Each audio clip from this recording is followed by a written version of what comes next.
Dektyrev was offered a promotion to colonel and the position of mission coordinator. He declined the opportunity to work at the HQ and submitted a personal request to be sent to the zone as the USS Permanent Observer.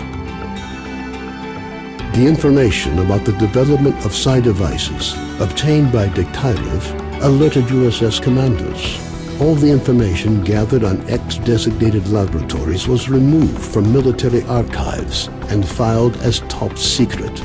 All personnel working in the zone were ordered to prevent the disclosure of information about the laboratories at any cost.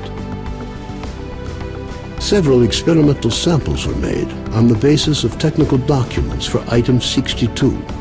Following a set of test trials, it was decided not to go ahead with large-scale deployment of the weapon due to the high cost of ammunition.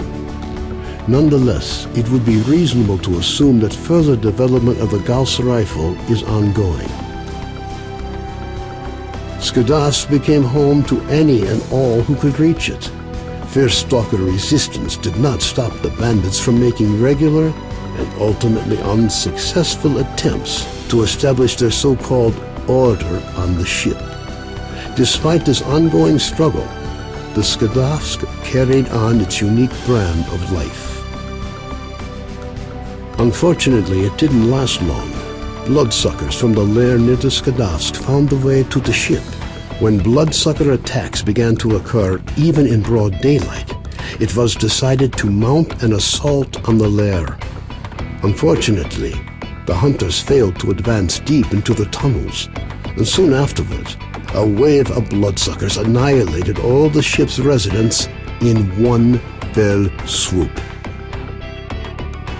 A fragile balance was reached between freedom and duty squads at Yanov Station. Tired of the endless struggle, fighters of both factions started leaving their squads and joining the Free Stalkers. Professors Herman and Ozersky were forced to cut short their scientific research in the zone due to a lack of data. On returning to the outside world, the two scientists proceeded to engage in unrelated work. Gary's stories about the Army's fate scared stalkers away from Pripyat. The few who dared to venture into the city ran into inexplicable phenomena, which added further dark strokes to an already gloomy picture of the dead city. The area around Yanov Station gained a reputation for being one of the most dangerous places in the zone. Fewer and fewer stalkers make it back from raids, many dying at the hands of mutants within view of the camp. One of those missing is Trapper, who set out to track down a chimera on what appears to have been his last hunt. Rumors of Zulu's fate reached the leader of duty, General Voronin. Counter to most expectations, Voronin decided to posthumously award Zulu with the Silver Shield, duty's highest decoration. Vano headed off to the freedom-controlled military warehouses, where his cheerful personality and optimism quickly earned him the popularity they merited. Ultimately, he took charge of a small group of researchers involved in investigating anomalous areas. Having overcome his alcoholism, Cardin left the Skadovsk. Stalkers said he went to look for his missing friends. Several days later, he returned, suffering from wounds and radiation poisoning. As soon as his wounds healed, he left the zone for the second and final time.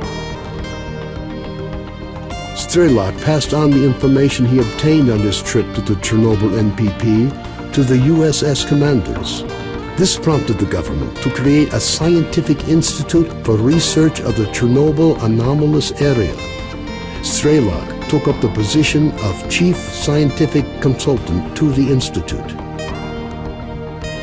When Colonel Kowalski, commander of the Stingray Group, returned from the zone, he was forced to explain the reasons for the failure of Operation Fairway.